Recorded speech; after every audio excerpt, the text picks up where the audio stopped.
Welcome to Frugal Finance. Today we're going to look at Tesla. Why do we think Tesla has rocketed to the moon in terms of share price in 2020 and continues to go up even now? So without further ado, let's get stuck into the video.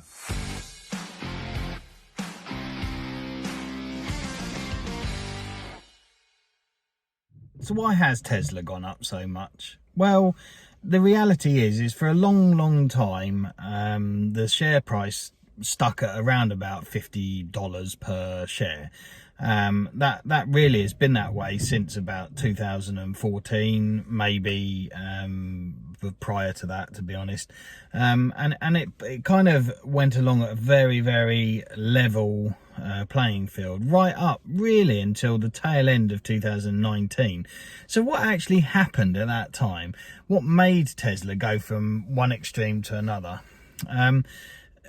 Realistically, a number of factors have happened. So we've got the scenario where more and more countries are becoming conscious of their green credentials, and they're needing to switch away from fossil fueled vehicles and so on, and various incentives and things like that they've put in place for electric vehicles and renewable energy sources. So you've got things like the diesel scandal and so on like that. That's all kind of coming to fruition. The charging points are getting more and more popular throughout the UK. People are understanding electric vehicles. The ranges are getting popular. They had things like the Cybertruck launch, which I know wasn't that big a success, but it's brought attention to themselves. And really they've had an influx of investors investing in, because they can see in the future that really electric vehicles are here to stay. They're not going anywhere, and in fact actually they're only set to get more popular. So that in itself has really led to a bit of a meteoric rise in the Tesla's shareholding price. You've also got this scenario where various car manufacturers are forced to reduce their overall levels of CO2 in order to continue even making cars. So there are weird things like, you probably won't know, but Aston Martin basically they were in a position where they couldn't actually manufacture cars anymore because they didn't tick the right box in terms of legislation and reduce CO2 in Europe. So they bought the rights from Toyota. You remember the little IQ that they did? They bought the rights for that car so that they could modify one and brand it up as Aston Martin, massively reducing the CO2 overall of the company, which is what their target was. And then that allowed them to continue making cars. So if you've got any kind of connection with an electric vehicle and so on, then you can actually piggyback off of that. So there were a few manufacturers originally who basically said, oh well, if we kind of hold some shares with Tesla, or we do some do some connections with them, maybe get some of their vehicles to look like they're part of our thing, we can fob some of our products off onto them, then we can actually include that in our overall CO2 emissions return to the governing bodies, and therefore we can reduce that dramatically. And of course Tesla have really cashed in on that, because basically companies are falling over backwards to pay to pair up with them, essentially. So you've got that, you've got the fact that electric vehicles are here to stay. You've also got the fact that electric vehicle charging points are becoming more and more popular, and governments are now pushing out more and more incentives to things. Then obviously throughout 2020 we had the pandemic, and maybe car manufacturing was at an all-time low. Tesla still managed to actually get out quite a lot of their cars and push forward with some of their plans despite this. They do have a big backlog of back orders and so on.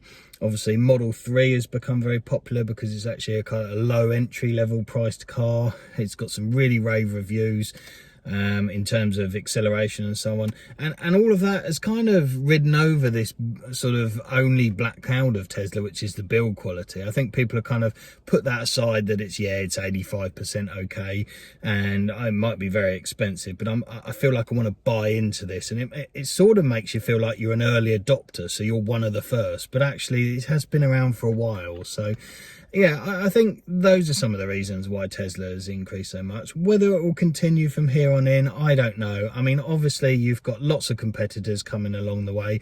NIO is one in China, and they have a different style of take, if you like, on the electric vehicle. They do battery swapping, so your battery doesn't deteriorate over time. It can be swapped over for fully charged ones and so on like that. They also run the charging points. I mean, I don't know the ins and outs of their particular business structure, but I understand it's along those lines.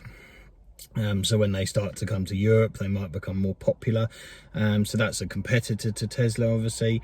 And then realistically, the future is electric, but other manufacturers are now catching up with them. The Germans are here. They're coming along with the BMWs and the Mercedes and the Audis, and they're introducing electric cars. Maybe they don't have the same levels of well thought outness as the things like the frunk on the front of the Tesla, because essentially they are kind of taking pre-existing cars and converting them to electric. But that is what people are familiar with, and they like that. They like the brand. It may be that Tesla perhaps after a while settles down at a realistic share price, or it increases. It will really depend on things like autonomous driving, the rest of the market, and how quickly they can get into that kind of lower price range mid-market cap. And they have a head start, so there isn't any reason why they can't.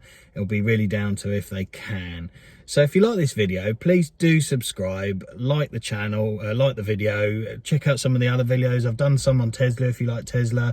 I've done a few on NIO. We do Trading 212. There's a link in the description below if you want to credit some money with them and set up an account. You get a free share, and then I get one as well. So that's all good and will help you on your investing journey potentially.